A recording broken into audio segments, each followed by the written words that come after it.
Sidelines with Rob Browne. Talk sporty to me.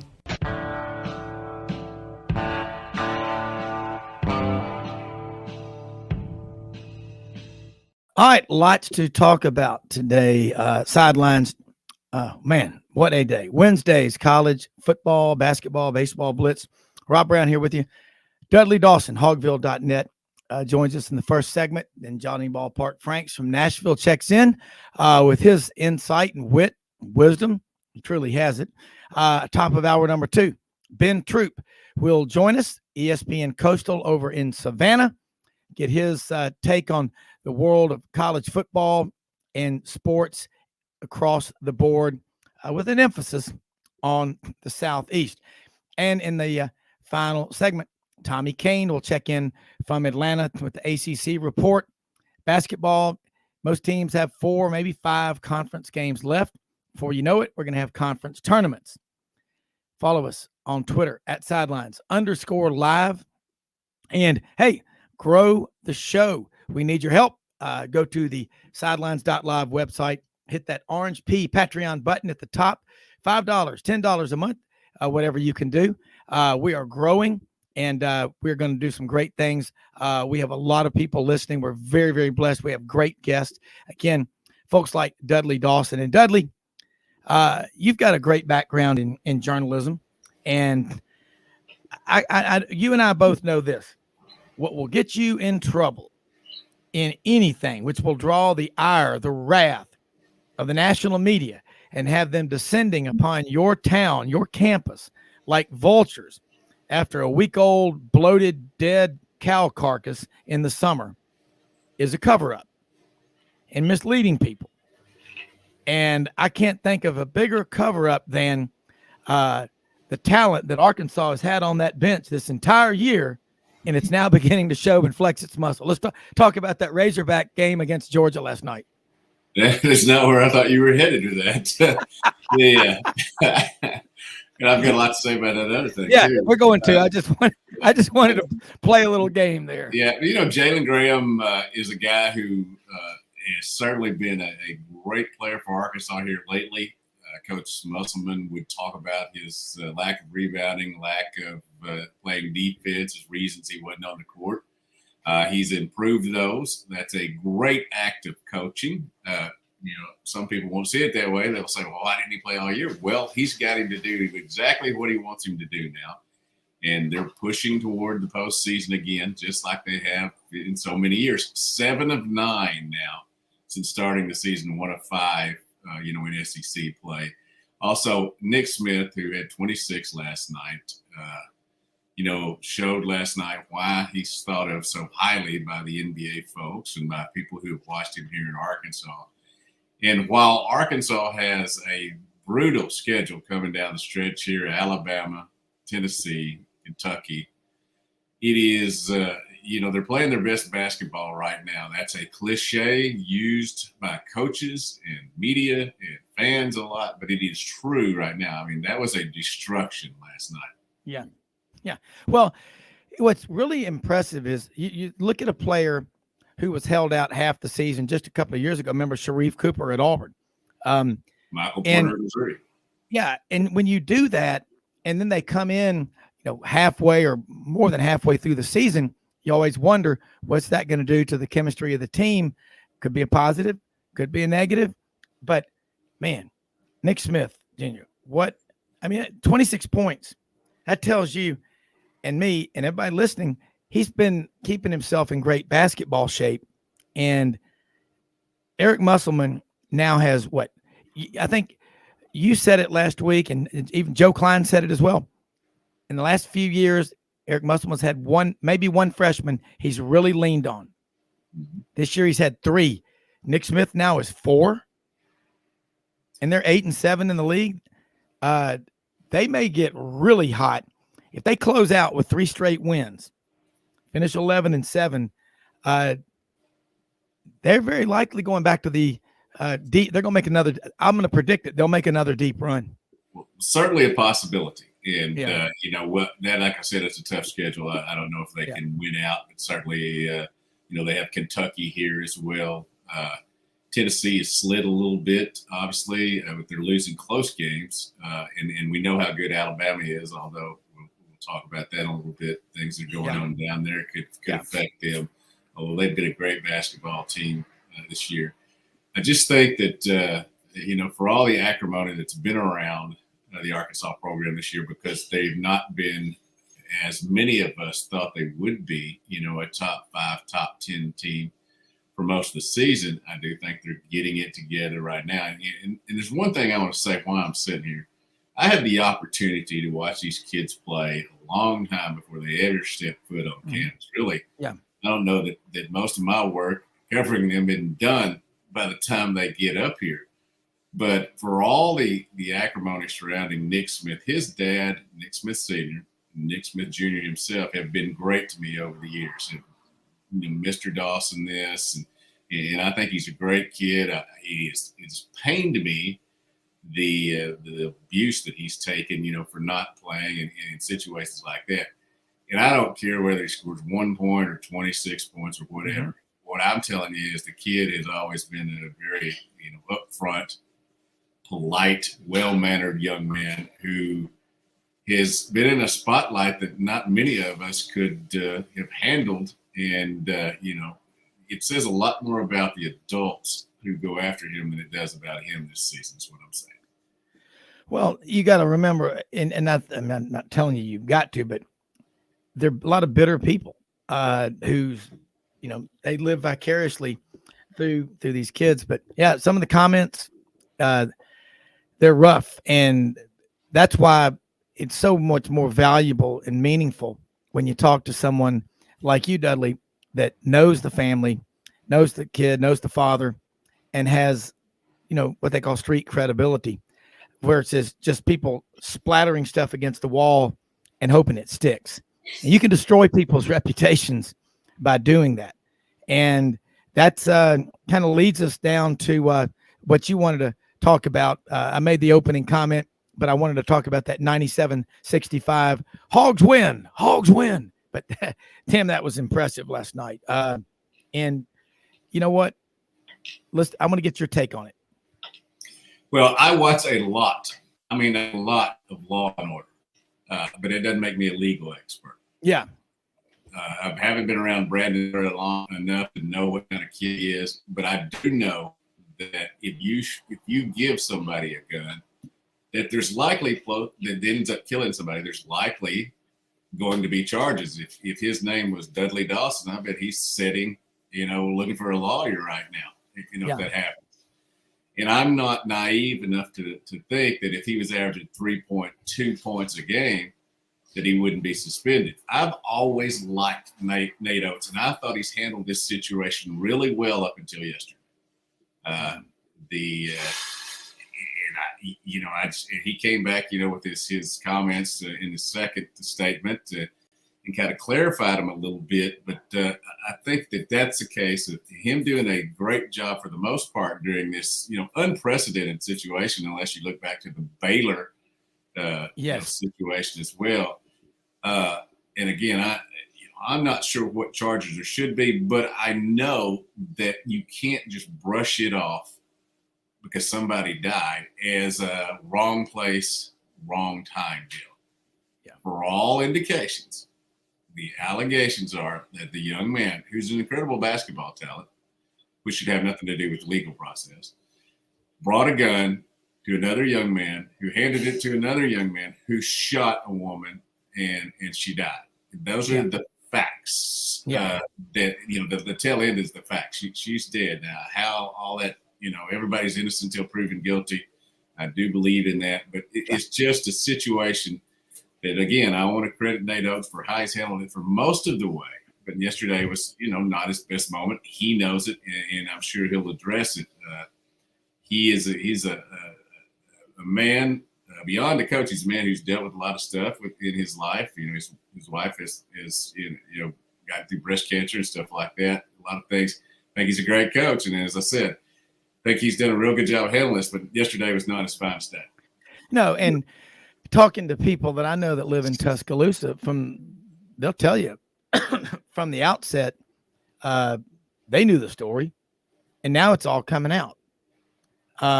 So it'll play out, but we all know that a lot of times athletes are treated differently. They're whisked along to the front of the line from elementary to grade school, middle school, high school, because they're bigger, faster, stronger than everybody else. Wait, what? And they're really, bigger, faster, and stronger than everybody else.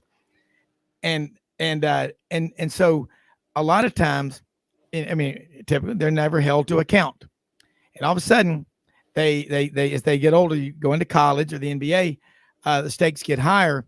But if you've never been held accountable for anything you've done, right or wrong, you think you can do whatever you want.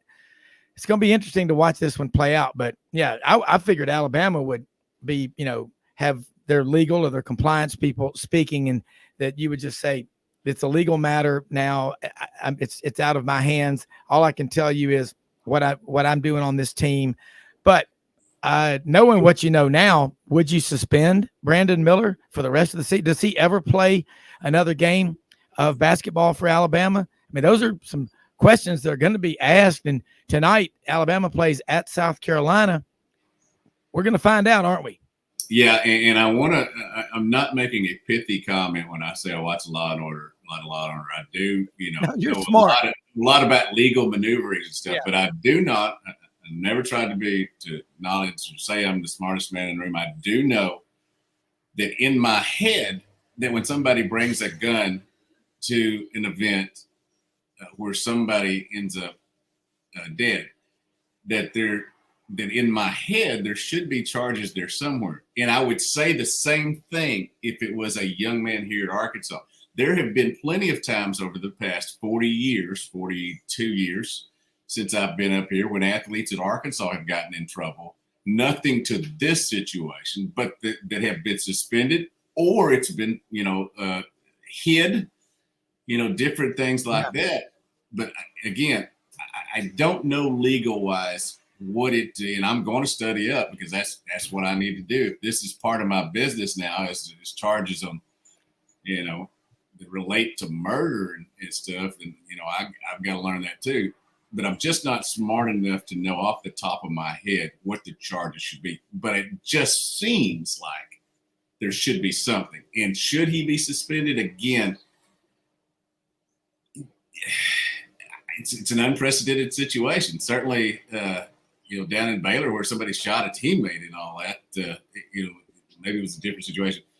I just think that I don't want to have a rush to judgment, but at the same time, I don't want to brush this under the rug. And I want to say that it doesn't matter. He's possibly the best freshman in the country, possibly a top 10 pick. But again, I'm not naive enough to know that he's not, as you said, he's not going to be given some extra treatment. And he already has been, because it was described as wrong place, wrong time instead of something wrong. Yeah. Well, what I would love to hear is the director of student behavior, disciplinary council, read verbatim from the University of Alabama student handbook, code of conduct and ethics. What is permissible, what is not. It's black and white. There's no in between, no gray area. I'm willing to bet. That if any other student, if Joe Sixpack out there did the same thing as a regular student, they have been evaporated from the campus. So it's going to be interesting to see what happens on this. But, you had the incident recently in Memphis with Ja Morant was in an SUV after a Grizzlies game with someone who pointed a red laser tag at another vehicle with a bunch of players, I think from the Indiana Pacers. First off, what are you doing hanging around with people like that? Ja Morant's contract ultimately will pay him $250 million. That's when you no longer associate with people like that. I don't care if you grew up with these low-life scumbags or not. They're going to take you down, and then when you're down, they're going to have nobody else to live vicariously through. Yeah, to sponge off. So it'll be interesting to see what happens on this. But a lot of basketball, like your take, Dudley. I think you're very smart. I mean, we're both smart enough to know this. Attorneys, judges, the legal system, you hope will will do what's right. But if you talk to any good defense attorney, and I talked to one of them yesterday, Phil Thompson, Thompson, Haygood, Cleveland Pierce Short down in Auburn, sponsor of ours. And he said, people say, how can you defend these criminals as a lawyer? He goes, no, that's not it. I'm there to ensure that the legal process works for the defense and the prosecution. Any district attorney I've ever talked to said that I respect said, I'm not there to put people away forever. I'm there to make sure the prosecution and the defense are both on their A game. End of story. So that's what we got to see. But if everybody in Tuscaloosa knew from the beginning, and you can't keep that stuff a secret, you got to be asking yourself, hey, it's not really so much the offense, it's the cover up that gets people. So that's it always is. Yeah, it always is. Dudley, back now to Arkansas. When you've now got 4 new guys on the team, were there a total of 11 new players on? Okay, yes. It was 11. Yes. Compare that to, I'm seriously, past history of Arkansas. Is that? I guess that's the norm now with the portal, isn't it? Yeah, the portal's the deal because you would have 2 to 3 maybe at the most transfer out each year. You might have 5 seniors and all that. Obviously, things are a little bit different with the portal, with everybody having an extra COVID year. The eligibility that the NCAA granted. There was a pitcher yesterday at the Arkansas Grambling game who started for Grambling, pitched very well. It was his 6th year and the 4th time that Arkansas had seen him pitch. And congratulations to him for continuing to continue to further his education, because those baseball players get a lot. Hold those thoughts. We got to take a quick break. I love it. We're waiting for the 8th year man after this.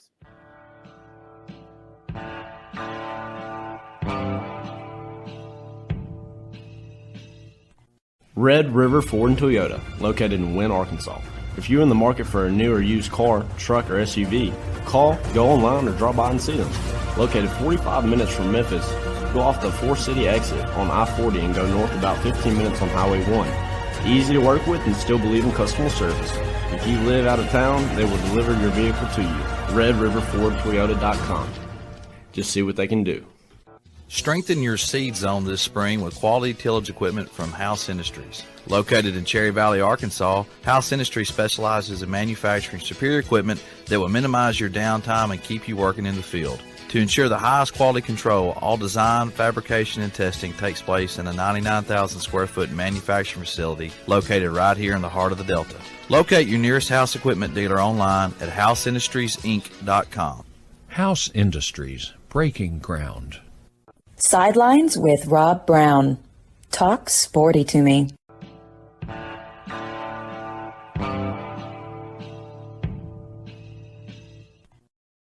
Dawson, I was talking to Audrey during the break, and I thought about your comment. If this was Dudley Dawson in a similar circumstances, you'd be in jail trying to find an attorney. Well, Audrey's got me binge watching yet another series at night now on Netflix, Better Call Saul.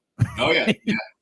You talk about an attorney that's gung-ho, hardcore, and what does his brother not like about him? He went to the University of Samoa, American Samoa Law School online, so that wasn't good enough. And he didn't go to UVA or Harvard Law.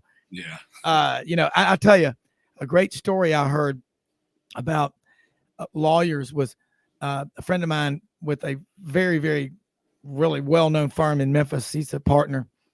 He said they're the namesake of the law firm. The first name in that law firm was at a legal conference one time, and everybody was getting up there going, I'm Dudley Dawson, Dudley E. Dawson. I went to Choate for prep school and Harvard, and I slummed at Yale for law school. then I met Muffy, my wife, and so I met her at the Peninsular Club, and she, of course, had gone to Wellesley and Vassar, but she matriculated at Harvard and got her law degree as well. I mean, just one of them after another, just a bunch of blowhards, Yeah. Old Frank gets up there and goes, well, I tell you what, boys, I didn't have 2 nickels to rub together when I got back from World War II. I was a flamethrower over there in the Marine Corps in Iwo Jima. And y'all know what I did. So I came back and I went to law school on top of the old Greyhound bus station in downtown Memphis at the Southern College of Law. That's now the University of Memphis Law School. And he goes, I'll go to trial any day, anywhere against any of y'all, blindfolded, one hand behind my back, and whip your arse. And just everybody laughed. He just, I mean, look, I better call Saul on this one. That's all I'm saying. One thing I always like to say when I get involved in legal discussions that involve sports, and certainly it has been over the years. Yeah, there's a lot of people in your audience who probably don't know my backstory and all that. So I always like to point out this: I was dumb enough in 2013 to get a DWI. It was a mistake I made. Some make it, in their their late teens. Some make it in their 20s. Some make it in their 40s. That will never happen again. I've never had a vehicle to drive and anything. So I don't want people to think I'm casting stones or holding myself too high or anything like that. But this is a situation that if I didn't talk about and I didn't explain where I come from, then I'm not doing my job. Yeah. And the thing is, you're going to hear people, I mean, last night, the Twitter sphere, my text messages, my screen cracked about 11:30. It shattered. It was so much stuff coming through, and you did too. And the legal process, and I remember as a television reporter being in a number of trials, watching the prosecution, watching the defense, and if you've ever been on jury duty, you will have the greatest respect you've ever had in your life for the American legal system, because you can only convict on the charges, not hearsay, previous, anything like that. All that, you're not supposed to take that into account. No other country in the world has a legal system like we do. So it'll be interesting to see how this plays out. I've never been on a jury before. I've had summonses, but whatever, what do you call it? My wife, Petra, has been on one, and she talks about it a lot when we're watching crime shows. It was an exhilarating experience for her. And I think she learned a lot just going through that process, and the reasonable doubt thing becomes so big. Yes. I'm sitting here every day watching the Alex Murdaugh trial. Some things about that, it blows my mind. Having grown up, as we've talked about, on a farm in Balch, that these things, get highlighted so much these days. But that's what America is about now. And this, because it has all the elements, guns, college basketball, famous people, cover-up. It's going to be its own little mini-series here down the line. Yeah, it will. And a lot of, I was texting with one of our attorneys that we have on the show, who's very, very, very, very smart. He's preparing for a trial, but he's getting information together because, look, I don't want to see anybody's life destroyed, but at the bottom line is somebody's dead. A 23-year-old mother who left behind a 5-year-old son. And if it's shown that whoever was involved and they've been, protected, hell isn't hot enough for those people.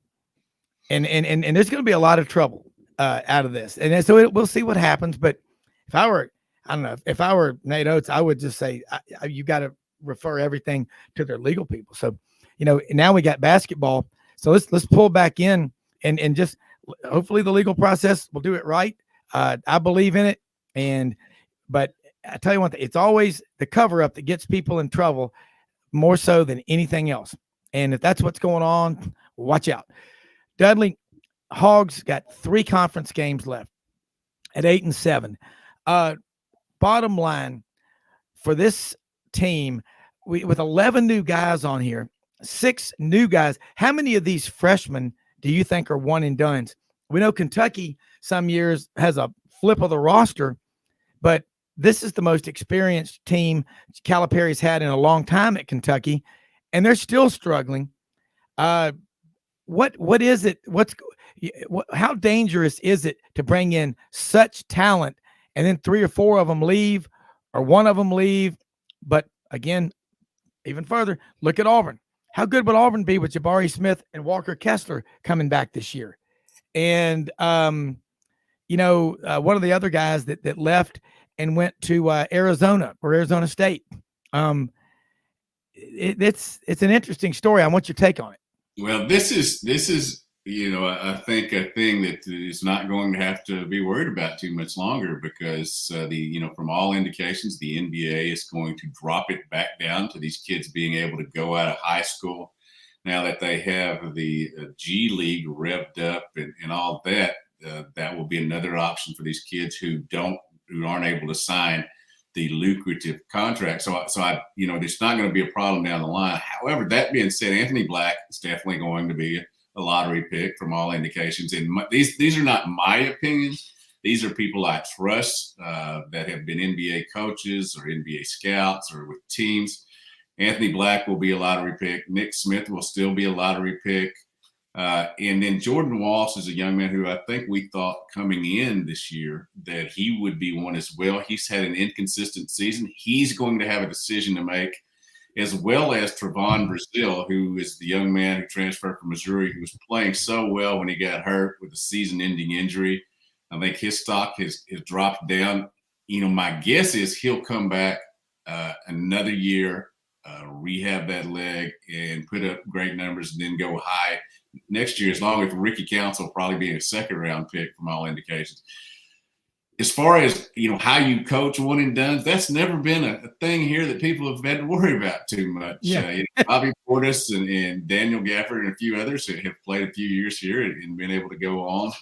Isaiah Joe, is another one that comes to mind. But it's fairly new here. And, I think that Coach Musselman does a great job in running his college basketball team like an NBA organization, which he's done, he's actually done. And, I think that appeals to recruits a lot.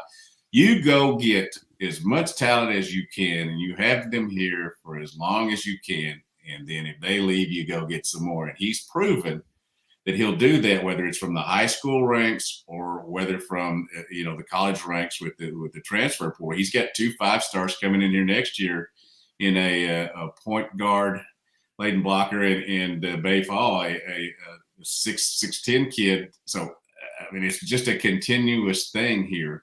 They're going to continue to be good. Probably they're going to continue to struggle at times in December and January, and everybody's going to walk the plank and jump off the bandwagon. And then they're going to hurt themselves trying to get back on in February, because that's what the history has been here these last 3 years. Yeah, and as a coach, it's got to be hard trying to bring a bunch of guys together that have the goal of one and done, and really they're fake students. They're going the first semester, they might go to class some, but we all know, you're going to get a couple of semesters, you can just do nothing before they kick you out. So, I'm fully aware of that. I was not an athlete, but I thought school was optional that first semester.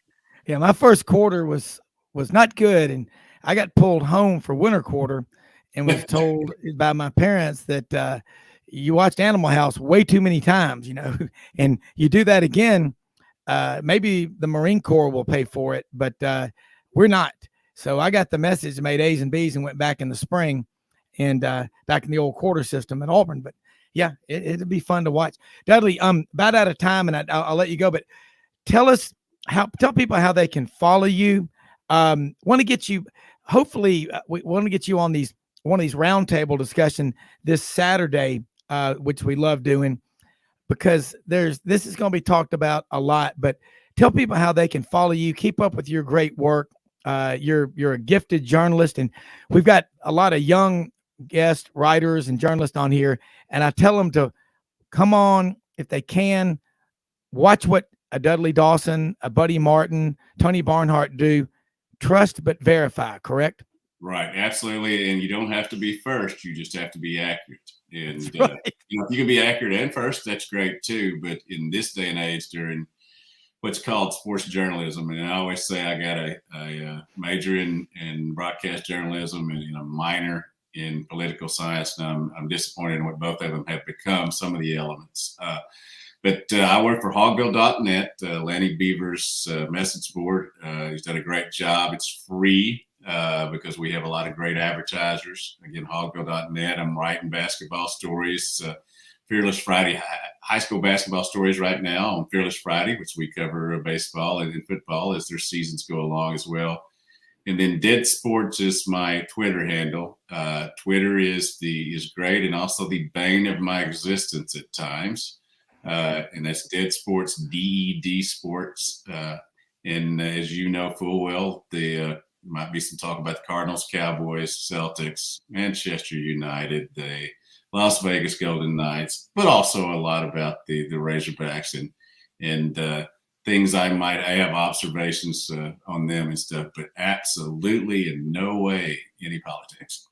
Well, they're going to have the funeral today at St. Michael's Catholic Church in Memphis for beloved St. Louis Cardinal Tim McCarver. Went to my high school, and my friend Steve Phelan and his family I know are, they're tight. And the Jordans, there's a lot of people in Memphis, but I thought about that with St. Louis Cardinals. And Tim McCarver said the old Mark Twain quote, "Eat a frog first thing in the morning and nothing else the rest of the day can ever be that bad."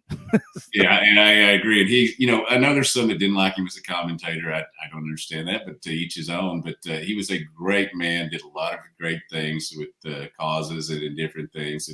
And of course, he was a Cardinal, so that has my heart. I mean, 11 World Series, 11 World Series. Training hat on here right now. So. Yeah, that's all right, Dudley. Thank you so much. We'll do it again later in the week. Sounds good, man. Thanks. All right, you bet. Let's head up to Nashville now to Johnny Ballpark Franks. I have a feeling that this discussion with Johnny Ballpark Franks on what's going on in some college basketball news is going to be like your secretary says, Mike Wallace is here to see you from 60 Minutes. Just a minute. Let me climb out that window on the side of the building. But Johnny, Audrey and I were talking about this on the way over to the studio this morning. The deal with Alabama, Dudley and I talked about it some. It's going to be talked about by everybody, so you want to be out in front. But you know things, I know things, the things I'm not going to say on this show. But a lot of the stuff that I was told 5 weeks ago is now coming out. How can I know things that are coming true? And what do you know? And when did you know? Well, and here's the thing that I will always say, and this goes back to my experiences working in media relations and athletics. And this I could have been in media relations for a major corporation. It doesn't matter. But when it comes to things that eventually will get out as far as the media, it is so dumb. It is so stupid. We're talking about higher education, right? You go to high school and then afterwards it's higher education, whether you get an undergraduate degree, a 2-year degree, a master's. And what I mean by this is knowing this was going to get out, why are you not in front of it? Instead, you got Nate Oates, the head coach of Alabama's men's basketball team, looking like an idiot yesterday. I mean, either he was too stubborn to listen to the advice from the media relations department, or he basically wasn't told. Either way, it's a dumb look for Alabama. And okay, so maybe there's not a crime committed, but there is something seriously wrong. And I'll tell you right now, the family of the young lady who lost her life, Brandon Miller, when he gets his payday as far as the NBA, I guarantee you there will be a civil suit filed against Brandon Miller. No ifs, ands, or buts about it. And here's the thing, everybody, as soon as I posted about it yesterday, just to show you, and look, I grew up an Alabama fan, but in this, as I always talk about this on my show and on the air, yes, I may be a fan of Alabama. I may be a fan of Florida State, but you will also find me the most critical at times when there needs to be some criticism. And this is not just criticism. This is a major, major mistake by Alabama and Nate Oates and that entire university. The fact that you have a kid getting a text message, hey, bring my gun to me. And then when you show up, you block him in, according to Dan Wetzel's report with Yahoo Sports. So you take your vehicle, you block the car they're going to see, you give the Darius Miles his gun back, only to then have Darius Miles go start shooting. So there may not be a crime. How there is no crime, I'm still trying to figure that out, because without Brandon Miller's actions, based on everything I've read, none of this would have happened. Yeah, and everybody in Tuscaloosa that was out there on the strip by where this happened knew what happened. And now we're being told by people that, well, we've known this all along. Well, Johnny, how many times do you have to see it? It's not the action, it's the cover-up that gets people. When media people interview you and you don't lay all your skeletons and all your past indiscretions out on the table and come and be up front with them versus them having to dig around and find it, I mean, that's when they're going to go after you. And I mean, that's where 60 Minutes has made its mark. That's how they cut their teeth, is getting people caught. Like I was listening to Tide 100.9 this morning on the way in. And I'll tell you what they said right after this.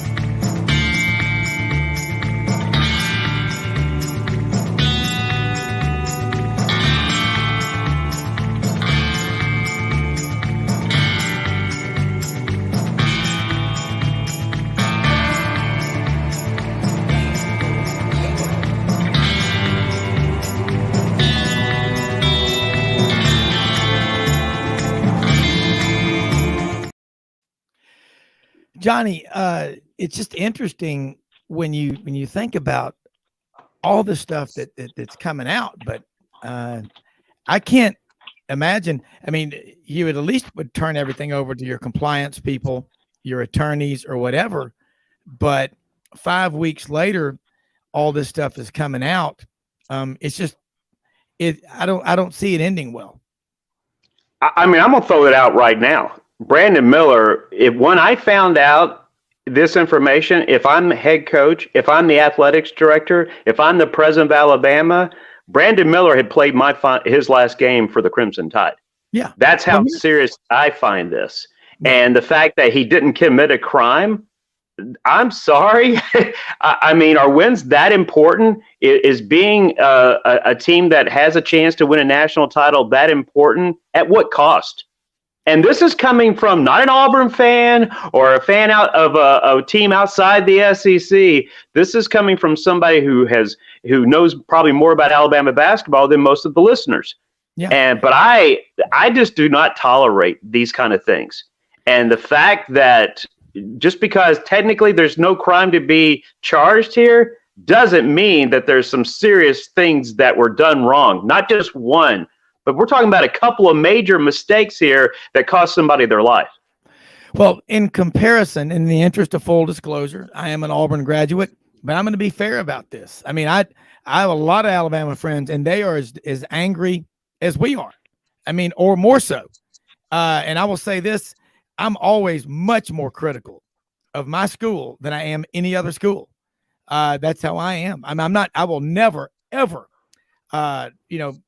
drink the Kool-Aid, toe the line. I'm not going to do it. But I'll just say this about the whole situation is that I would love to get the Alabama Office of Student Conduct, all these people that have all these, agendas, get them on this show and read to us verbatim the code of conduct policy and how this situation would apply to Darius Miles, Brandon Miller, and anyone else who was there. Because if it was a regular student from Slapout, Alabama, named, J. Rodney Scroggins Jr. III, his ass would be out of there a long time ago. He wouldn't even have a chance. I mean, this is what makes us so angry. These kids that are whisked along to the front of the line all through their lives, never once held to account for anything because they're a good athlete, or they're good looking, or whatever. And this is this situation right here. I mean, yeah, I'm gonna tell you. Look what happened with Auburn when the Four Horsemen, those four players, a month after the national championship, February of 2011, robbed those people. The sun. It was late at night, but the sun had not even come up. But Gene Chizik had already permanently dismissed them from the football program, their names, like a pledge who'd been de-pledged during pledgeship, never to be mentioned again ever. They were gone. I mean, again, I'm not a lawyer, but you can't have a standard where you would expel, because Johnny, a regular student, and that's out there on the strip right there, all those fraternity houses and the Walk of Champions, and whether it's on campus or not, it's right there. The code of conduct for Alabama students needs to be applied here to the letter of the law. And let's see if anybody has the spine to do it. Well, and I go back to the sad part is they're trying to downplay, yeah, he brought the gun, but, he wasn't involved in the shooting. But if the facts, which and this is the part where I don't have access to the files, so I don't know for sure. But the facts that are being reported, not only did he bring the gun, but he also used his car to block the other car of the victim. And so to me, those two actions led to the death of this young lady. Yeah. And so how is that not a crime? Look, there was a shooting here about 2-3 years ago where a nurse going on one of the side parts of the interstate, so on 440 here in Nashville, she cut over to the right lane to get to her exit because she was running. I don't know if she was running late for her shift or not, but she was going to do her 12-hour shift as a nurse. A car that she cut off then speeds up, and the driver of the vehicle, knowing that the passenger in the front seat had a gun in his lap, he speeds up to catch this nurse, and the passenger shoots and kills this nurse on the side of one of the side interstates.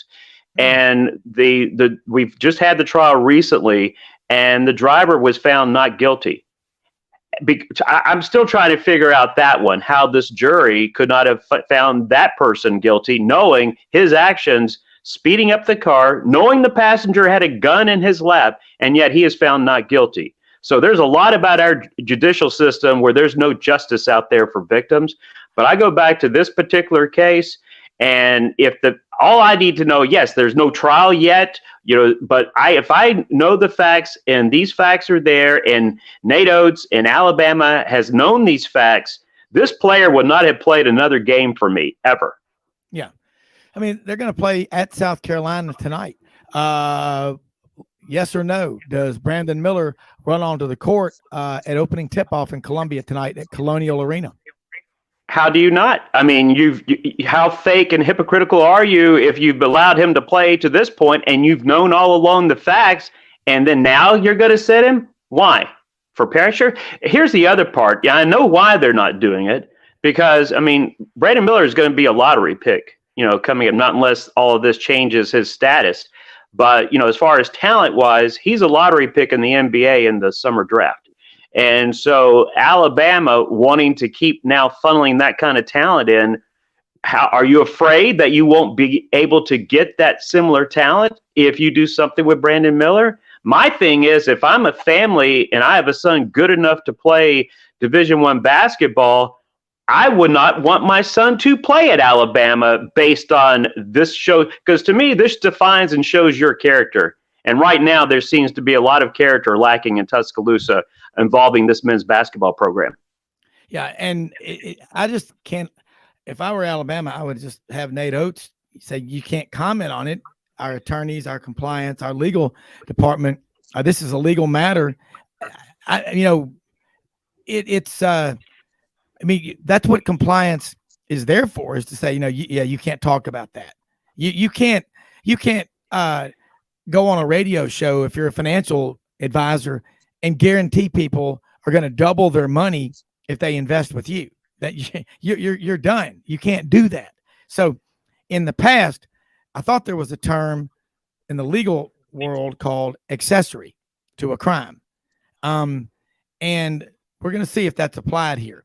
But again, well, we go back. Remember, we go back, and this is the problem. We saw this problem at Michigan State. We saw this problem at Penn State. I mean, look at all the major programs in the country. We've seen these problems because the university is that town. We're not talking about Vanderbilt being in Nashville. We're talking about Tuscaloosa. We're talking about Starkville. We're talking about, the home of Penn State.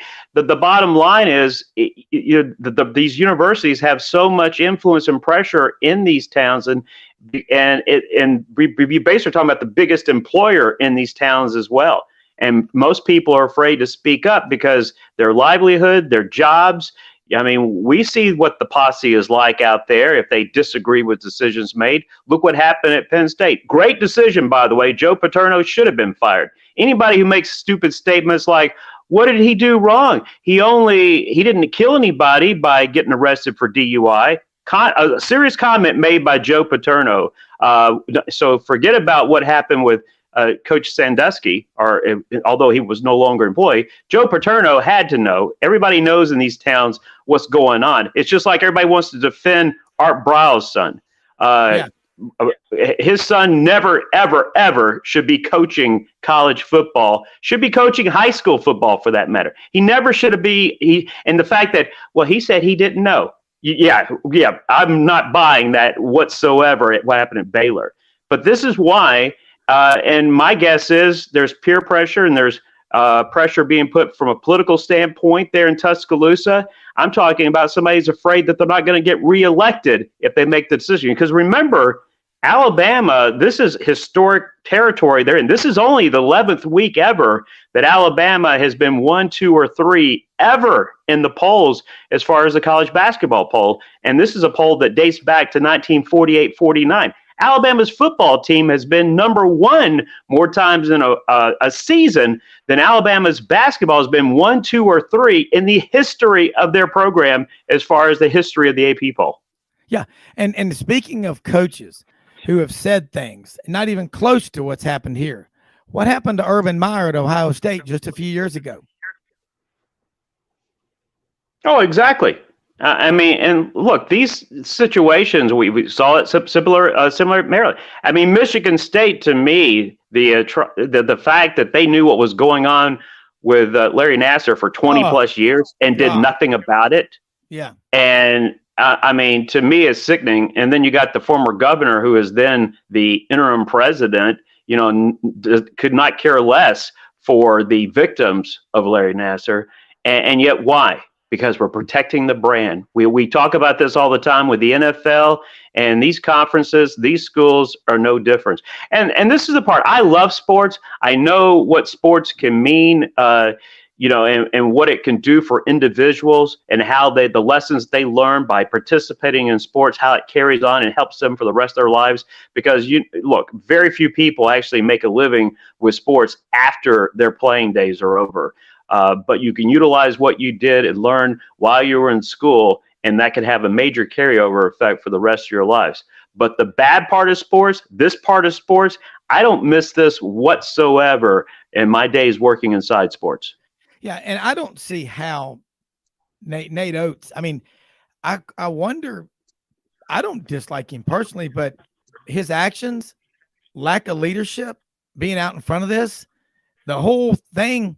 How do you make it through this? How do you, when you look at past or previous situations like this, past precedent, tell me how you can look people in the face and they're going to believe you now.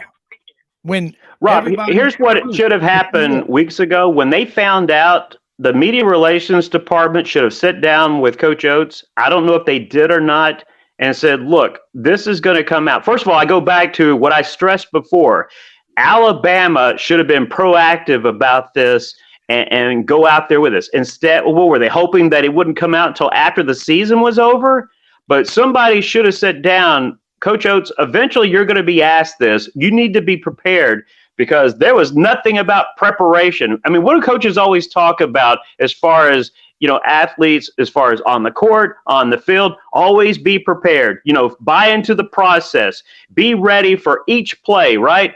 There was nothing about preparation for Nate Oates and watching him stumble and bumble through his first announcement. That he came back and said, well, I came off insensitive? Really? Is that what you think you came off as? He came off as a moron. Let me just throw it out there. I've lost all respect because to me, we saw a little bit of the true character of Nate Oates yesterday. It wasn't a coach having a bad day. He came off, and look, this is just my interpretation. Just watch the video. You can come up with your own way to assess it. He came off with pompous. I'm above this. I don't care. Only thing I'm thinking about is my team making a run, being the number 1 seed in the SEC tournament, and making a Final Four. That's my take on how Nate Oates came across yesterday. Well, nobody can make this go away. Not with the transparency, social media that's out there. Now what's going to happen, Johnny, is the national media buzzards are going to descend upon Tuscaloosa. And Good. They're going to start, and now they're going to start looking around at everything on campus. And you're right. You go to Tuscaloosa and you look at all the housing, over 40,000 students, all these apartments, and it's everywhere you look. The big fear among people that live in Tuscaloosa is, what if the football program slips one day after Coach Saban leaves and don't think it can't, or whatever? What's going to happen with all this housing? Who's going to live in it? What are we going to do with it? What about the university? You get, but to me, if in fact, I'm just saying, if hypothetically, it is proven that there was a cover-up, every one of these people needs to be stripped of their pension benefits, their retirement, and should never, ever be allowed to work at a university again. Anyone it's involved in a cover-up, because your honor is dearer than your life. Don't ever forget that. I go back to these words from yesterday. These are not my words. This is not in my interpretation. Nate Oates said yesterday, his first announcement yesterday, when asked about this, he was aware, Alabama was aware of Brandon Miller's link to the case. Yep, he did. He said it. Well, of course, they have to use the word alleged, but if the facts are true, that he not only answered, I'm curious of what that text message said. Why are you bringing a teammate's, now them former teammates' gun to him? But at that time, he was still a teammate. Remember, he didn't get kicked off to the team until the following day after the shooting. But yes, he was out for the rest of the year. So he is still on the team. He is still a teammate. Why are you bringing anybody their gun at whatever time in the morning, 1:30 in the morning, whatever that time was? You have to be thinking. You can't tell me, well, he's just young and naive. He's just bringing his teammate's gun to him. Really? Then why did you park your car the way you did in front of the victim's car? Yeah. Basically, according to these facts, I'm not making these facts up. And this is when Alabama, the fans that were getting on my case about it, saying ESPN, for example, was blowing this out of proportion. They had no comeback when I posted what Dan Wessel had reported with Yahoo Sports with the facts that he used his car to block the victim's car. Hey, I don't care who the school is. If it was Auburn, Tennessee, I'd feel the same way. Wrong is wrong. Absolutely. And the death of outrage in America, the death of right and wrong, or why we're even debating why this hasn't already been taken care of. Because if I'm the coach and the facts as presented to us are true, Brandon Miller is gone. And I don't care if we lose the rest of the games. I'm sorry. I'm going to do what's right. I'm going to set an example. And it's about doing. Look, yeah, I want to win. Absolutely, as a coach. But if this is true, and what else, the longer this goes on, the more stuff's coming out. What's the next bombshell to drop, Johnny? See, and look, we saw this problem with LSU. For years, they covered up what was happening there with their student athletes. It didn't come out until... Hold that thought right now, because we got to take a quick break, and I want to finish this up, because that was an ugly situation. Again, you can't... Hey, can I leave it? We'll be right back after this. Perfect. Hey, y'all, it's Ainsley from Hewlett & Dunn, just coming to let you know about our new collection of boots. It's going to be our dress boots. They're the Horsepower collection, and they're genuine exotic leathers and really comfortable. Comes in all different sizes and patterns, so come check them out.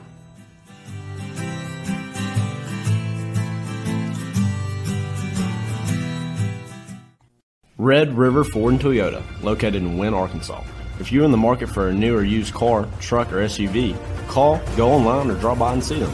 Located 45 minutes from Memphis, Go off the 4 City exit on I-40 and go north about 15 minutes on Highway 1. Easy to work with and still believe in customer service. If you live out of town, they will deliver your vehicle to you. RedRiverFordToyota.com. Just see what they can do.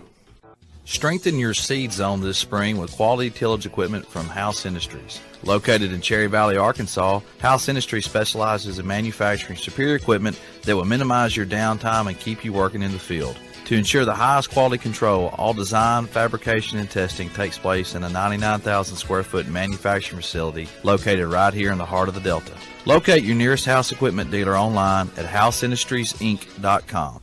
House Industries, breaking ground. Sidelines with Rob Browne. Talk sporty to me.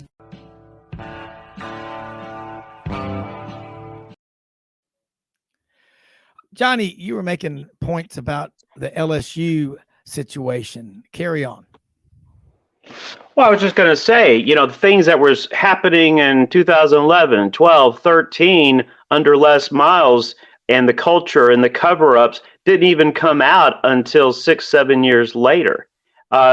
Here's the thing. When you work for a university, not only do you know where the skeletons for decades have been hidden, you also learn where a lot of other skeletons across the conference and across the country are too. The thing is, though, everybody has their skeletons, and that's why until it happens to somebody feels like they've been taken advantage of or whatever, we usually don't learn about these skeletons. And this is a part of sports and college sports as well, that if the fans knew all the things that if you work for a university, maybe you lose some fans out there. Oh, no doubt. Mark Twain said it really well. If you like the law or you like sausage, don't ever watch either one of them when they're being made. Hey, can I bring up something on a positive note? Because I know this is a negative story. I'm going to bring up something positive. And there's 3 things that have happened in my lifetime that has made me feel the most like a true American citizen. And in so many cases, 2 of these has probably been the most memorable moments in my lifetime as far as our country being together. One would be, if you were there, you would appreciate it. In 1980, the Beach Boys played a concert on the grounds for 4th of July, 800,000 people, and I was one of the crazies to be there as a 17-year-old. Number 2 on that list is when the hostages in Iran were freed in 1981. But number 1, it happened 43 years ago this afternoon. A team that was not even expected to make the medal rounds. That's why the medal rounds that afternoon with the first 2 games was slated in the afternoon, because ABC didn't expect the U.S. to even be in that situation. But 43 years ago this afternoon, the USA beat USSR, the old Soviet Union, in a hockey game in the medal rounds. They go on 2 days later on a Sunday morning to beat Finland and win the gold medal. So these college students pulling off, to me, the biggest upset ever in the history of sports, when they knocked off a Soviet Union team that, by the way, right before the Olympics started, 3 days before, they got pounded and losing 10-3 in an exhibition game at Madison Square Garden. But the game was tape delayed. It was played in the East Coast at Lake Placid, New York. Game was tape delayed, and tens of millions of people intentionally made sure they didn't hear the score so they could watch the game in their eyes real time, as far as this tape delay basis, without knowing the outcome. We couldn't even do that today with all the ways of getting information out there. But this was happened 43 years ago today, back in 1980. And to me, a time when we certainly had a confidence problem in our country, it really, really, truly, these college kids brought our country together, and I will never forget that. Oh, me neither. And I remember it because in Memphis on Sunday morning, by contract, the local ABC affiliate carried the church services of, I believe, Brother Jed and Sister Cindy. And so we had to watch it later. And do you believe in miracles? It was, you're right. That was an incredible moment. And sports pull us together. Nothing pulled people together in the South more than sports. And you know what? College football, basketball, baseball, you see these underdog stories. I love it. You know, Suge Jordan's famous line before the Iron Bowl in 1963, I think, about Auburn being a prohibitive underdog against Alabama, or maybe it was 1972, the Bama punt game. He said, well, I seem to recall that David was a 40-point underdog to Goliath, you know, so it worked out. Got to believe in slaying the giant, Johnny Ballpark Franks. And Ben Troupe is on here with us right now. Johnny, if you can stay with us, we'd love to do it. I feel like I got Mike Wallace, Morley Safer. I feel like I've got, Edwin R. Murrow, the journalist on here. But Ben Troupe, Gator All-American from Swainsboro, Georgia, played 5 years in the NFL, was in Nashville briefly with the Titans, Johnny. And Ben, you know, we've had some talk this morning about the women's field hockey, tournament. And, we've actually been talking about what's been going on at Alabama. And, as a former student athlete, that anything that you do also will be magnified 100 times over. But there was a strict code of conduct when you played for Steve Spurrier at the University of Florida. This situation, a terrible tragedy, January 15th in Alabama. A young lady, 23-year-old woman, died, left behind a 5-year-old son. Now it's coming out that, I'm sure you're aware of it. I know you are. You read a lot. The gun over and all these what alleged everything. What do you think is going to happen here? And I want your take on this. Johnny and I and everybody want to hear, because when you speak, it means a lot. It's unfortunately for the young lady involved, it's a sad situation when you talk about major college football, these big time universities. I don't like the fact that it takes so long for these things to come out. And me being a former student athlete, I'm always going to be on the side of the student athlete. They are innocent until proven guilty in my eyes. But yes, sometimes they know that though. They know that they're gonna put a wall around me because I'm the biggest ambassador at these schools, and I think that's amen. Good, because when you do that, you are letting these young people think that that's how life is, and that's not how life is. You can't do things out there in life and think somebody's gonna, protect you. If wrong is wrong, and I don't care who you are. Yes, mistakes are made, but sometimes you have to make mistakes so that other people know what shouldn't be done. Yes, I am 18 to 24 years old, but I'm the biggest ambassador outside of Nick Saban. We are the biggest ambassadors on these campuses, and too much is given, much is required. I have 2 daughters. And I don't like how we being honest about it, college sports in general, we don't do a good enough job of protecting women. We just don't. And the Title IX stuff and all this stuff, look, I shouldn't have to have daughters to understand, but I do. I got nieces, I got sisters. And if that is your daughter, how would you have wanted that to happen? How would you have wanted that situation to play out? Because it seems like they're trying to victimize the victim. And they're trying to give credit and credence to these players. Yes, all situations aren't created equal, but wrong is wrong. And I just don't like the fact that these players be knowing. And sometimes it ain't them; it's these administrators, these coaches saying, "Look, we're gonna hold this thing out as long as we can, and when it finally comes out, we're gonna paint it like the person who was gone, who can't speak for themselves, was the one in wrong." I'm never gonna be a fan of that.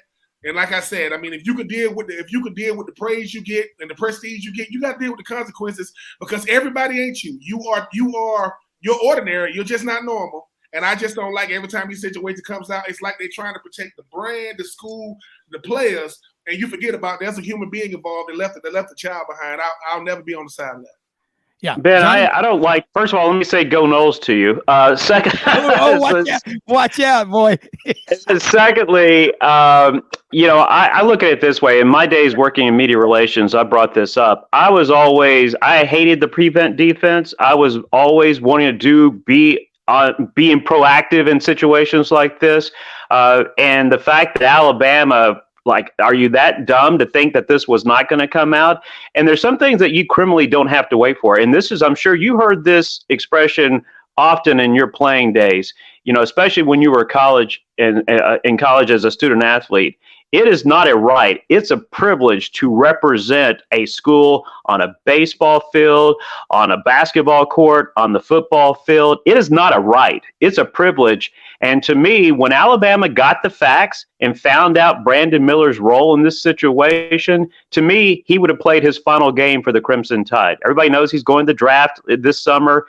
When you get that information, knowing that, and I still can't understand why there's no a crime to charge Brandon Miller with in this situation, but why are you bringing a teammate's gun? Because he was still a teammate at this point. Why are you bringing a teammate's gun to him at 1:30 or whatever time it was in the morning? Why are you, when you pull up, and according to the facts of the story so far that's come out, why did you then park your car to block the victim's car? And these are questions, when I learn these, and if I get this information, if I'm Nate Oates, if I'm the AD of the university, if I'm the president of the university, Brandon Miller is no longer on my team. No, I agree. I mean, listen, the thing about politics, right? Most people think it happens in Washington, right? They don't understand what goes on these campuses. And amen. These are big decisions being made, but they have to be made. Like, I don't get how adults are in charge of quote amateurs, but when the amateur make a mistake, you try to protect them by all means. And don't let it be athlete on athlete. Then you really got a problem, because something has to change when it comes to college athletics. We can't love it so much that we are, as soon as something come out, we start blaming the victim. Oh, what did she do? Wait a minute. Wait. Because it's like we dehumanizing people. That's right. And we act like we're not doing it. I am a fan of college athletics. Absolutely. But I'm going to tell the truth. I'm not going to be like, listen, man, if it's somebody I know, don't know, if it's me, I want people to hold me accountable, because that's the only thing that's going to change anything is being held accountable. The first thing about being held accountable is look at yourself in the mirror and stop lying to yourself about it. There are far too many players that have gotten off because they was in college, and that same behavior happens when they become pros. They do the same stuff. And what happens is when they finally get in some real trouble, people are like, oh, man, he's such a great talent. Man, talent should supersede bad behavior, and it's still happening. Some of these guys are immensely talented, but that shouldn't be the reason why that's one player. You're going to ruin your reputation over one player who's probably not going to be there anyway. So I don't like the situation. And unfortunately, it happens too often on these campuses. Alabama just happened to be the current campus right now. It happens too much, and we need to have a protocol that when these things happen, it should be it should be some type of third party. Anybody that's affiliated with Alabama, I don't trust that stuff, because what? We did an investigation on us and found no wrongdoing? No, that kind of stuff got to change, in my opinion. Yeah. But Ben, I'll ask you a question, and I've had this conversation with Danny Werfel, and one of the reasons why Danny Werfel ended up at Florida instead of Florida State, Steve Spurrier said, look, Florida State's already got a national championship. They're rocking and rolling. You come here and you can lead Florida to their first ever national championship.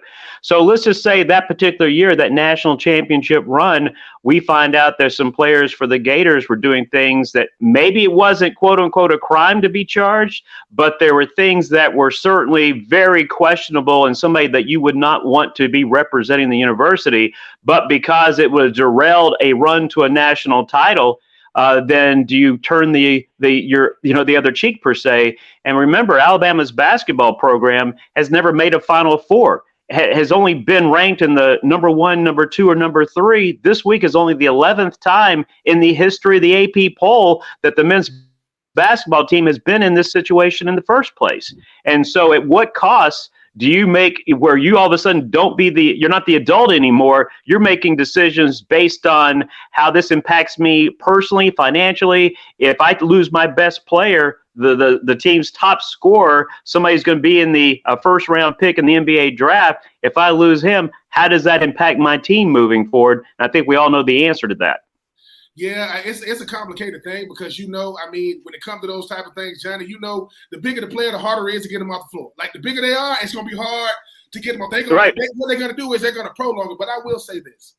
It's not worth lifelong. It's not those lifelong repercussions that come behind it. It ain't worth it. Because, see, yes, it's going to be a moment in time. You want to win a championship? All right, congratulations. Boom. What's going to happen down the line when this stuff comes back up again?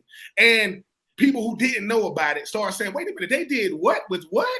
Because I'm telling you, I don't like the fact that when it comes to college athletics, we get known about the worst of us. Not the best of. Most people do not do anything. And it'll make it seem like all Alabama basketball is like that. No, that's not all. So to me, you get rid of that person because you're trying to help him for later on in life. Like, look, you only going to be 17, 18, 19 for 1 year. You moving on. Get rid of them. Let them watch. If they don't win, they don't win. Don't give me that, because he didn't play, they didn't win. But number two is you got to help people. Sometimes you got to help people from themselves. Some of these people got some real bad habits, but I'm so talented, they just push it aside.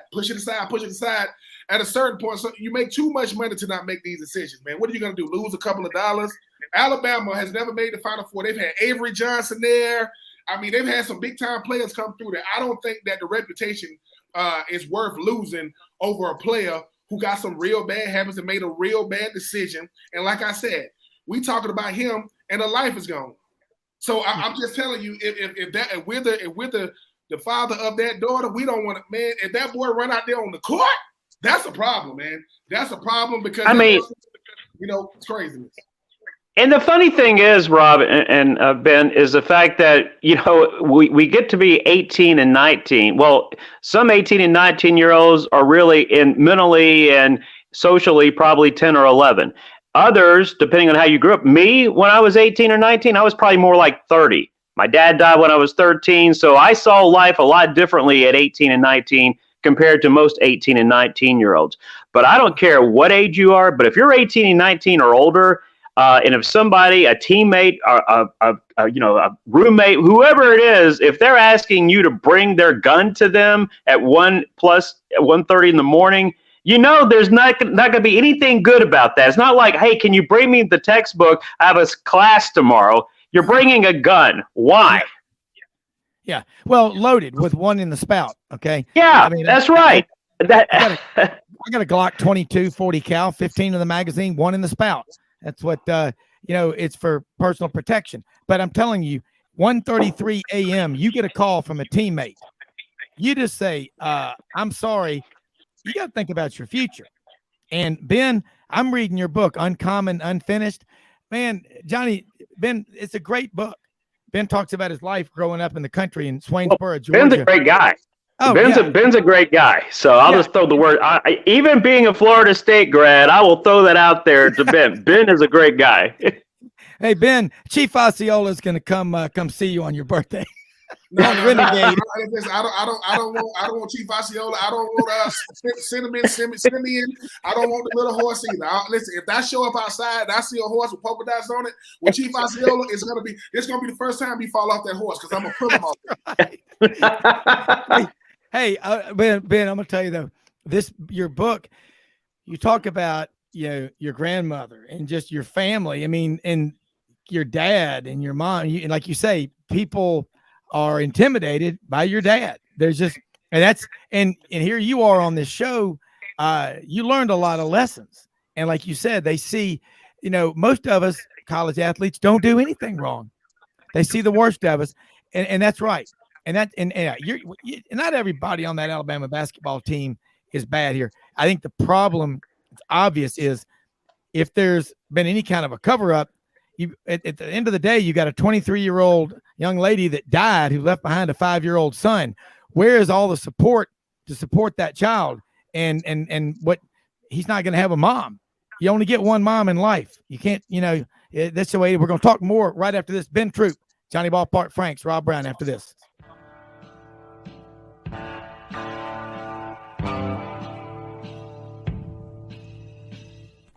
Red River Ford and Toyota, located in Wynne, Arkansas. If you're in the market for a new or used car, truck, or SUV, call, go online, or drop by and see them. Located 45 minutes from Memphis, go off the 4-city exit on I-40 and go north about 15 minutes on Highway 1. Easy to work with and still believe in customer service. If you live out of town, they will deliver your vehicle to you. RedRiverFordToyota.com. Just see what they can do. Strengthen your seed zone this spring with quality tillage equipment from House Industries. Located in Cherry Valley, Arkansas, House Industries specializes in manufacturing superior equipment that will minimize your downtime and keep you working in the field. To ensure the highest quality control, all design, fabrication, and testing takes place in a 99,000 square foot manufacturing facility located right here in the heart of the Delta. Locate your nearest House equipment dealer online at houseindustriesinc.com. House Industries, breaking ground. Sidelines with Rob Browne. Talk sporty to me.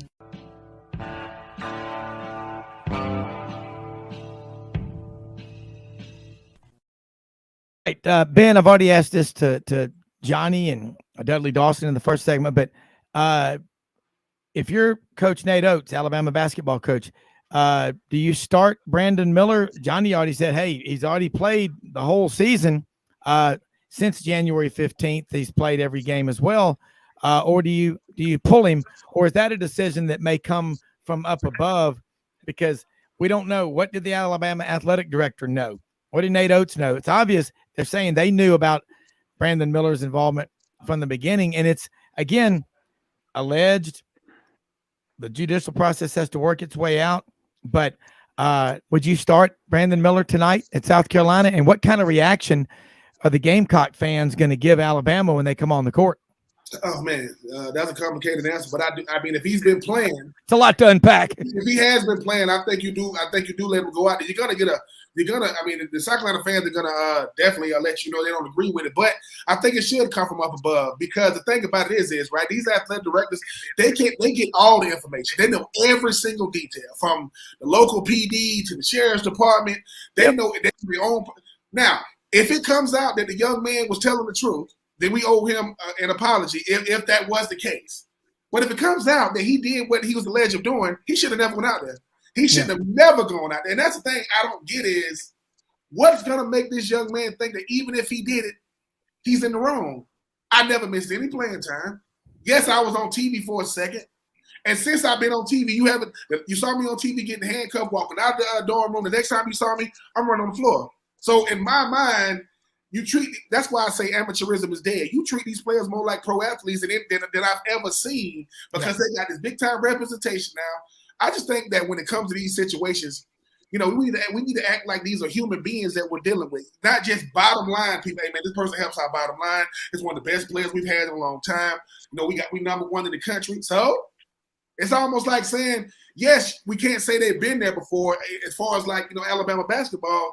But it just sends the wrong message, because everybody's watching, and for every young lady on the Alabama campus, it's got to send a chill up your spine. It has to, because you saying to yourself, I know that dude, or I know that girl, or I've seen them, or what may have you. Yeah. And now the one thing I do know is, while we speaking about this young man, who's gonna speak on behalf of the young lady? She can't speak on behalf of herself.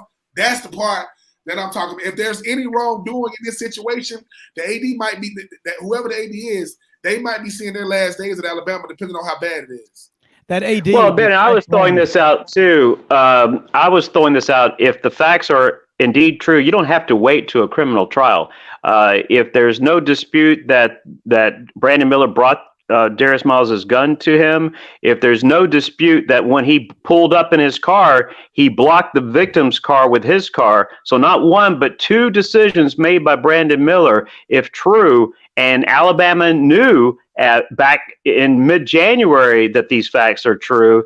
The fact that Brandon Miller has not missed a game, I have major problems with that. As far as tonight, as I was throwing it out there, do I think it's right for Brandon Miller to be on the court tonight? No. Do I think Brandon Miller should play another game for Alabama this year? No. But the bottom line is, what message are you sending if you're Nate Oates in Alabama if he does indeed take the court tonight? If you take him off, then you're a hypocrite. If you play him, then none of these facts matter to you. So either way, because of the way Alabama has handled this situation, the way the adults handled this situation, they look moronic in their decision making. I just think at the end of the day, Johnny, this is what they pay ADs for. They don't pay you to go out there and find the next coach. That's a plane ride that's sitting down with another adult saying, hey, you want to come to Alabama? We're going to pay you this amount of money. They pay you to make these decisions, because your legacy is not going to be how many national champions. They're going to say, remember when Alabama changed the whole landscape of college athletics when they handled this thing the way you're supposed to handle it? I don't get that. I don't get the whole part of, wait a minute. We act like nothing happened, like something happened. Yes, we cannot prove who was involved. These are the names that's coming out. But a young lady lost her life. And something just happened. She did not die by natural causes, and we acting like these things. That's the part of college athletics that people have a big problem with. Is These are the young men and young ladies who are going to end up working for, for major companies. How are you going to deal with somebody who got this type of background, who's never had more than a slap on the wrist, and you want to hire them? And now they bring. Now I was always told, a good indicator of present behavior is past behavior. There's usually something that happened before, so I'll never understand it. And look, I thank God every day that I didn't have those type of things happen. But what happens to a player when your teammate call you in the middle of the night asking for a gun? Like, that puts both people in a very, very, very, very crazy situation, because for everybody to say what I would have done, just remember, you're not these people. When you were 17, 18, and you got that type of call, you're in college, what do you do? Because the situation is crazy. Do I call my coach? Do I call my assistant coach? Yeah. It's just a lot going on.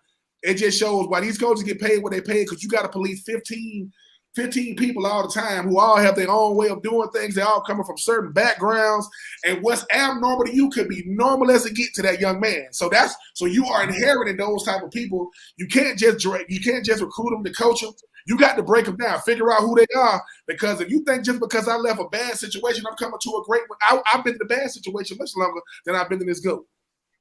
Hey, Ben, the other thing, too, and I know why the schools make these decisions, because they're afraid to lose their next Brandon Miller, that other schools will use that against them.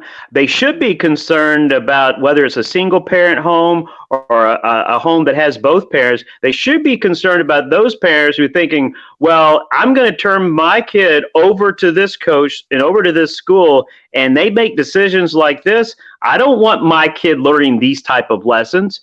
I don't want them to be having my son's back at all costs. There should be, I want somebody to help my son continue to grow over the next 4 years and know that they can't just do anything that they want. There's accountability. And so they should be concerned about those parents compared to those families where they're afraid they're going to lose their next Brandon Miller. Yeah, that's a big part. But I think the main thing, Jerry, with that is, too often at times, we only get recruited for our athletic ability, not our intellect, right? And that's the problem. That's the biggest problem right there is that student is this big, right? And the athlete is huge. So you got to put the student first, because I'm in class much longer than I'm on the field of the court.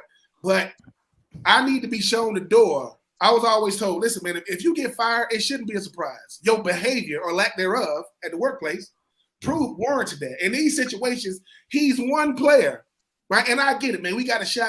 I don't care what you got a shot to do.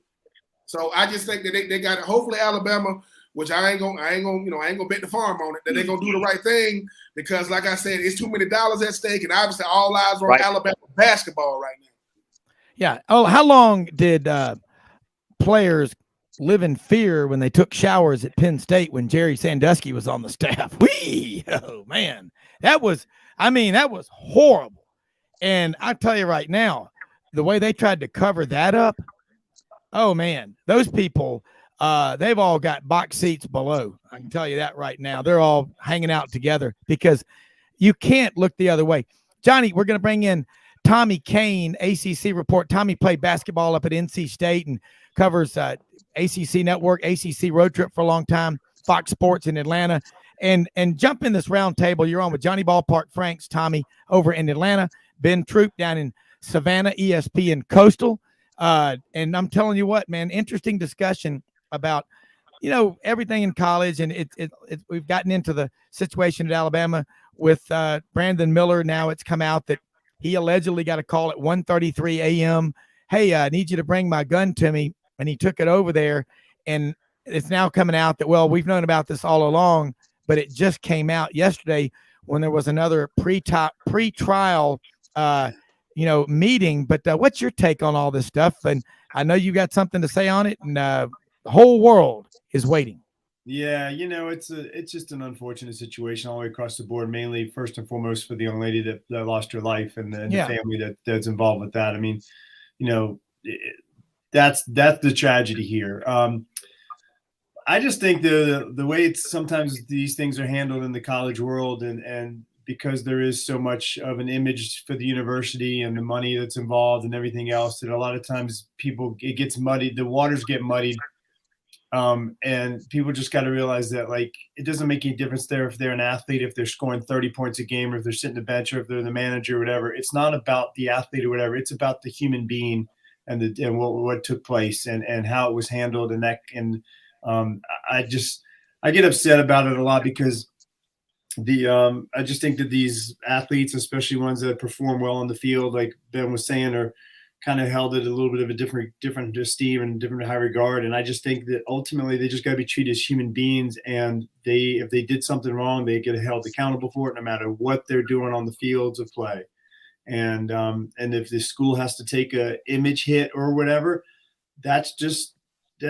it's not about the school. It's not about the performance on the field. It's about the young man and the young woman that lost his life, and justice needs to be served. And that's just the way I look at it. It doesn't make any difference who they're doing or what they're doing. So, yeah, this is what's awful is that, and anybody that wants to answer this one, if we had somebody on here right now from the Office of Student Conduct at the University of Alabama in Tuscaloosa, and we asked them a question or two questions, what would y'all want to ask them about this case and how it applies to the normal student? Let's say this was a 5'3", 315-pound student with bad acne, and they did this. What would happen to them? I mean, I would say, one of the main things I would definitely have to ask them is, is the well-being of people, pushed to the side for the greater good of the reputation of Alabama? Because I would say this. I heard this old saying, the bigger the organization, the bigger the cover-up. Is that true? Because that's what this is looking like. And no matter what comes out of it for the young man, he's going to look bad no matter what. If he did it, I get it. But even if he didn't do it, y'all prolonged it. Prolonged it. And at what point are you protecting young people without having to worry about, can they help us win games? Because like I said, I want to win. Let me say this. Everybody wants to win. Everybody. And like, it's almost like saying, hey man, we trying to beat Auburn this week. It's like, I don't get that part. I'm bottom line is winning, but at what expense? We willing to do this? Because you saying losing them, Rob. I don't know if I want to send my kid down there. Because what if my kid is a woman? What if I'm sending that to Alabama?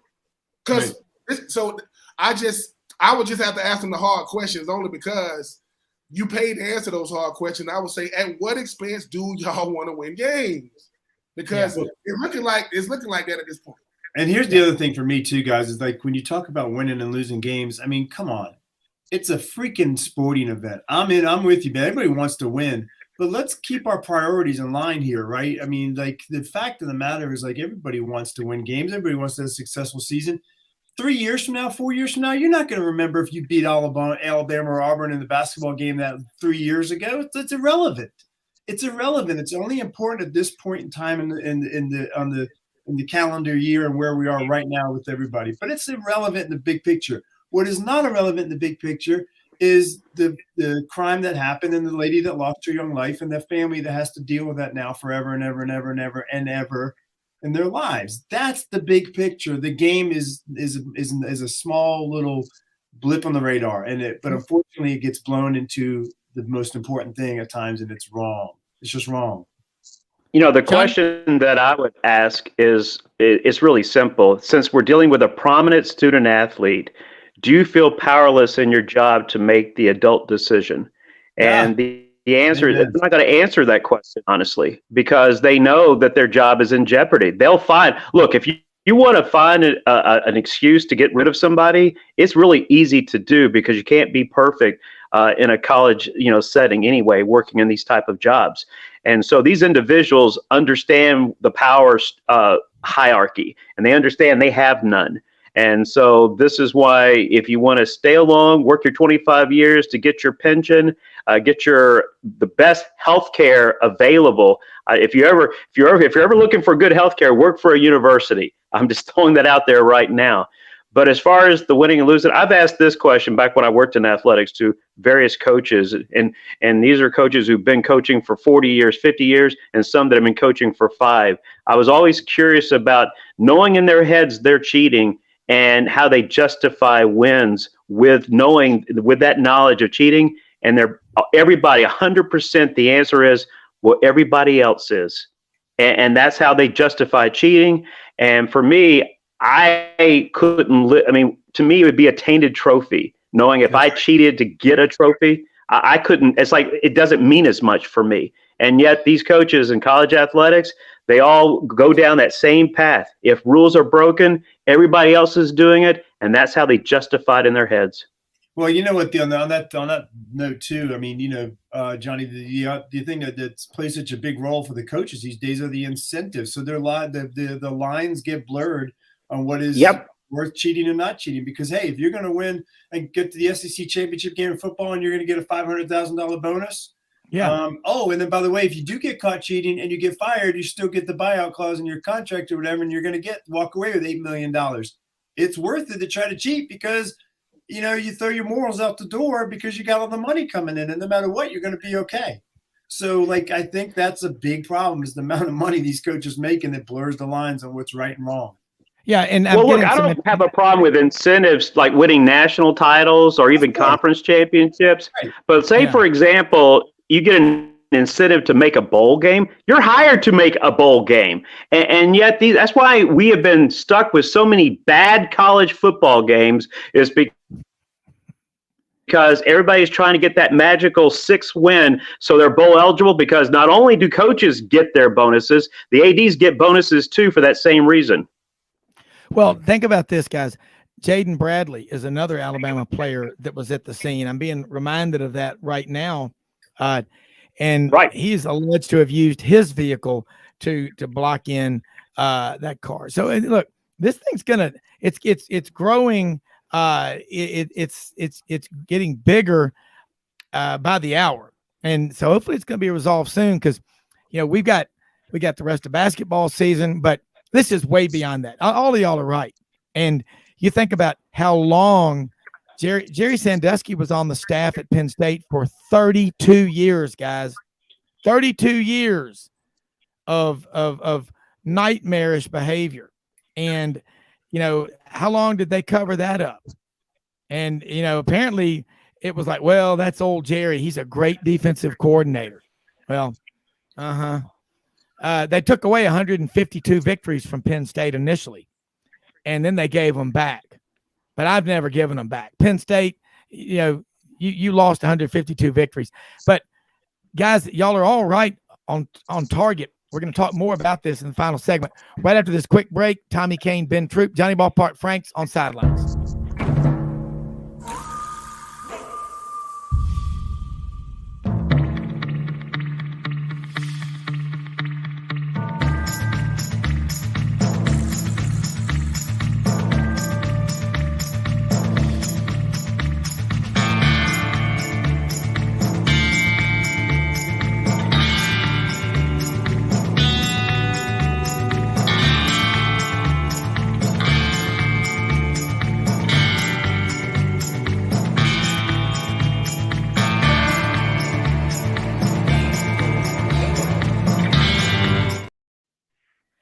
All right, for all of y'all, what's the next move? I mean, again, Alabama plays South Carolina tonight. Auburn plays Ole Miss. The league's going to go on, and you wonder, you just wonder is, but Johnny, I know you got to get going. I appreciate you staying on with us in this extended segment on Sidelines, but let people know, say your goodbyes, and let people know how they can follow you.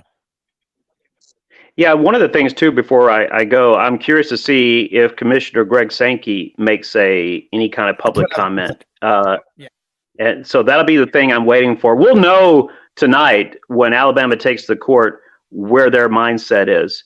And if he's on the court, if both of those players are dressed and a part of the team tonight, that tells me everything I need to know, which is not a good look for the Crimson Tide. But the best thing to do is you can follow me on Twitter at BP Franks Show. You can also follow me on Facebook at Johnny Ballpark Franks. And it's always great having a chance to visit with all of you. And Ben, especially so, once again, go Noles to you. He's going to get you. Have a good night. Congratulations on a great season last season. All right, man. Great job. Johnny Ballpark Franks coming up on his number 14,000 interview, and he's interviewed more of the Heisman Trophy winners than anybody. So it's a lot of fun, guys. For both of y'all, and both of y'all are what's good about college sports. You both played at NC State. Tommy played at Florida. Ben, and you're right. It's the few people, and it's that same way in whatever business that you're in that give you or your profession a bad reputation. And that's just unfortunately what happens. But now, Tommy, the rest of this season, you're over there in ACC country. We're going to switch gears now. ACC basketball, Virginia, Miami. I watched Miami beat Duke by 22 points a couple of nights ago. Don't know what happened there, but Ben, we look at college basketball, and Tommy is going to be back with us in just a moment. But look at college basketball right now. We know what's going on in Alabama, but this is supposed to be the best. These last 4 games, man, it's jockeying for position in the tournament. And I want to ask you about the ACC. I mean, the SEC. Texas A&M is what? 12-2, 13-2. 1 game behind Alabama, and I think they're ranked 25th, but they beat number 11 Tennessee last night, and you don't hear about them being a high seed or anything. Does the media, in your opinion, oftentimes have a narrative that they will drive home at all costs? Absolutely. I mean, most of these teams, that's what they live off of. They know they're going to get the clicks. They know they're going to get the eyeballs. They know that their narrative has already been, been etched in stone. A team like Texas A&M, it doesn't matter how good of a season they're having, they'll be one of the first 4 out because they'll say, well, the SEC wasn't as good this year because Alabama's ranked number 1. You ain't got Tennessee number 1 or Kentucky number 1 or Florida number 1. You don't got the usuals as number 1. But yeah, I didn't understand the power of storylines. I didn't understand the power of narratives. But certain people know, listen, man, at the stroke of my pen, I can create just havoc out here with depending on what type of publicity. I mean, look at the draft coming up. What Mache says matters. What Kuiper says matters, and they know it does. They know they have nothing to do with who's going to get drafted where. But I can talk about them so much to the point where somebody go, "We got to be good." If Kuiper and Mache are saying it, so I think the same thing is true when you talk about SEC basketball. Texas A&M, they play basketball at Texas A&M. Yeah, when they pretty freaking good this year. Wait a minute. Ain't Bruce Pearl at Auburn? Yeah, I thought it was supposed to be Tennessee. Or ain't Kyler Perry at Kentucky? I think that when you go off script, Texas A&M won't benefit from that. I know it's crazy, but Alabama is still actually benefiting from negative publicity because they're a good team. They got some negative publicity going on with a couple of players, but, Tommy knows this. No matter what, when people say you got to run the gauntlet in the SEC, no, you don't. You don't run you have to run the gauntlet in the ACC. The 6th best team in the ACC might be good enough to be, I don't know, a 3-4 seed in the tournament when you look at who they got to play. Yes, I know they want the Kentucky. I mean, they want the Dukes and the North Carolinas to be good, but sorry, they didn't get the memo. So I'm happy for Texas A&M. Unfortunately for them, people care about their football program, not their basketball program, even if their basketball is playing really, really good basketball right now. And they're 13-2 in the league, Tommy. And I think, I think the narrative why people are not ranking A&M high is because Buzz Williams wears a 3-piece suit. I think I mean, the guy he won, last year, he raised all kind of cane. They got to the NIT. I think they won 27 games, but give this guy the respect. I mean, they're not a flashy, sexy, really attractive team full of superstars, but they're 13-2 in the conference. Alabama's 13-1. I mean, this thing isn't over, Tommy. And no, it's not. It's not. And it's like you got to give him credit. I mean, everywhere Buzz has gone, he's kind of done well. He's always he's a tough out when it comes to tournament time too. If you get in the tournament, So, look, he's doing exactly what they hired him to do: win games, and you got to respect that. And those are one of those teams. Like, there's a couple teams as soon as the brackets come out for the NCAA tournament, like, oh, I don't watch nearly as much basketball as I wish I could. I've got 2 little kids at home, so that's just not a reality anymore. I used to watch it religiously throughout the season, but I'll watch if I can see a highlight or two, watch a couple games here and there, and I see a team like a Texas A&M that like nobody's got on their radar really to kind of make noise, but that they're going to play hard and they're going to play good defense. I'm like, man, those are the kind of teams I take as my dark horses in the tournament. I'll stick them in the final 8 and stuff like the grade 8 or whatever like that.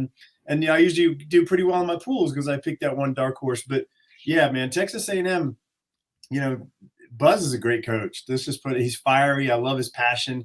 Yeah. And you got to respect his wardrobe as well, right? Yeah. I mean, but both of y'all know that in the ACC, it's kind of crazy. Now, Virginia, they've been there. Tony Bennett, right. He's a great singer and coach. But you look at Miami, Jim Larrañaga, he's been coaching for 70 years. It's just amazing. Pitt, Clemson, NC State. Look, but no Duke, no North Carolina up there. And I think most people, when they do the preseason predictions, they just look out of the rearview mirror at what you did last year. And they didn't think about, you were going to have a new Duke. And last year, North Carolina started off poor in first year under Hubert Davis, got really hot late, played for the national championship, lost, Kansas won it all. But something's telling me the ACC, when Duke and North Carolina, I don't even know if North Carolina is going to make the tournament or Duke. They're going to have to get really good from here on out and do well in the ACC tournament. But right. Tommy, I asked this question there while you were off for a sec.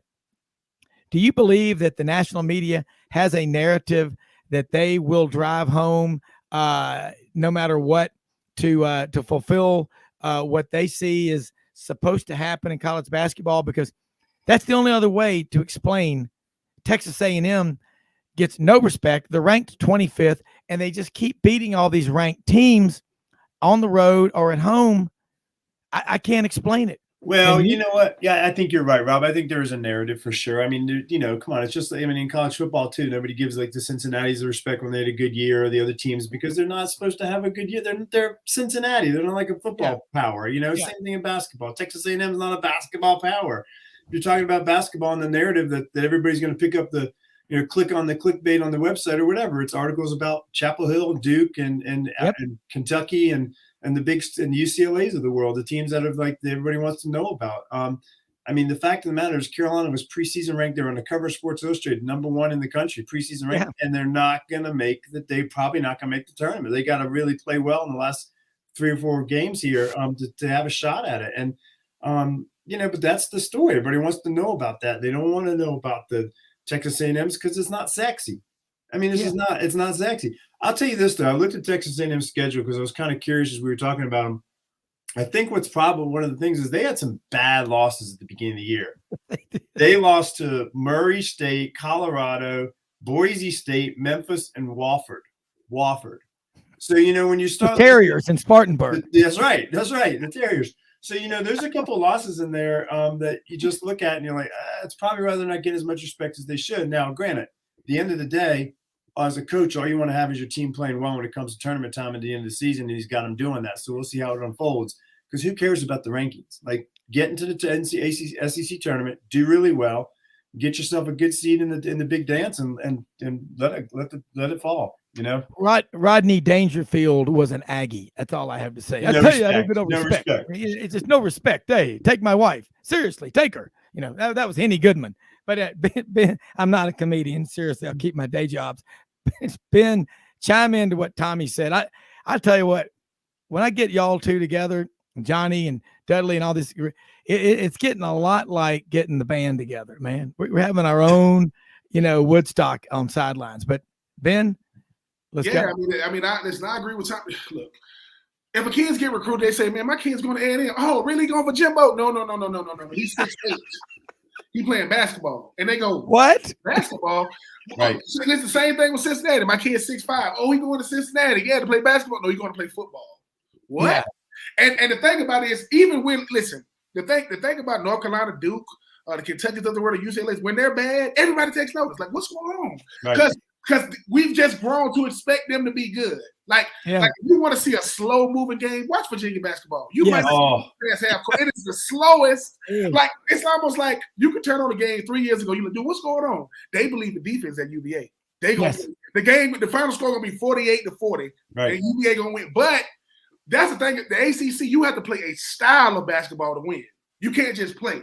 SEC, I mean, the thing about John Calipari, man, I love him to death, man, but he got the most excuses you ever seen in your life. I mean, it's always everybody's fault but his, right? It's everybody. Yep. You're going to have the number 1, number 2 recruiting class in the country. You're going to have a potential lottery pick, and you're going to be scratching and clawing to make the tournament, right? And I think that's the thing about basketball now. Everybody don't want to go to these blue bloods no more. They used to, I'm going to Duke, I'm going to North Carolina, I'm going to no, they'll go to other schools. They'll go to Miami, they'll go to NC State, right? Which plays really, really good basketball. I just think that now, like I said, you want to know ACC?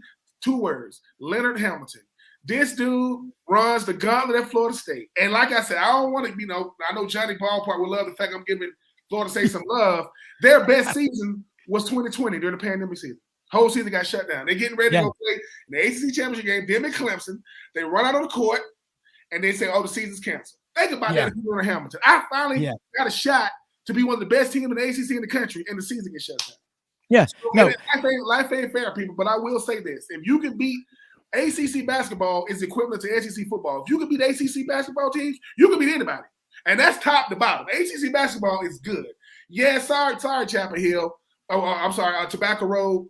Duke, North Carolina, this just ain't the year. We need to get over it. Hubert, hey man, you see old Roy Williams. People thought, oh, it's easy. No, it's not. Those guys were super duper consistent, and they made sure. I mean, I don't know about them classes they had in North Carolina. That's a little bit different. Yeah, that's a whole nother. We can do that. A whole other segment of the show. Think about it, Tommy. With the classes or not, still won the national championship. Nobody said a word. Right. Think about if you had that national championship press conference, you wanted somebody goes, y'all can ask Roy one question about the freaking classes, and that's it. What? You get one. Because when you are a blue blood like North Carolina and Duke, you're gonna get away with a lot. And listen, it's weird watching not having Coach K in college basketball. Hated him, but it's weird not having him out there. Like, you need somebody to root against, and no easier player or coach to root against than Coach K and the Dukies. Oh my freaking God! Because I'm down here in Georgia. Georgia, for those who don't know, they root for Georgia during football and they root for Duke during basketball. And I'm like, no, you got to root for the same team. Really? I mean, Ty Gurley, who's from North Carolina, said, well, I'm from North Carolina. And you think because you're from North Carolina, you get to root for Duke? No. You're at Georgia currently, but that just lets you know, since Dominique Wilkins and Anthony Edwards, I mean, that's a pretty big gap with Georgia basketball. And they got our old coach from Florida, so may he have as much fun as he possibly can. But I'm just looking forward to the tournament. There's no greater spectacle in college sports than the NCAA tournament. Everybody got a bracket. Everybody think, Warren Buffett said, I'm going to give you $1 billion to get a perfect bracket. My mama said, I get $1 billion. Mama, you think he's really going to – that show you how hard it is to get a perfect bracket because of the Gardner Webbs of the world, Right. So I'm looking forward to the tournament. But the thing about basketball I like is you can suck during the regular season and you can win the tournament and you can get in. That's what certain teams, that's all they got, even though they're probably not going to win the tournament. And back in the day, that's the only way you could get in the tournament.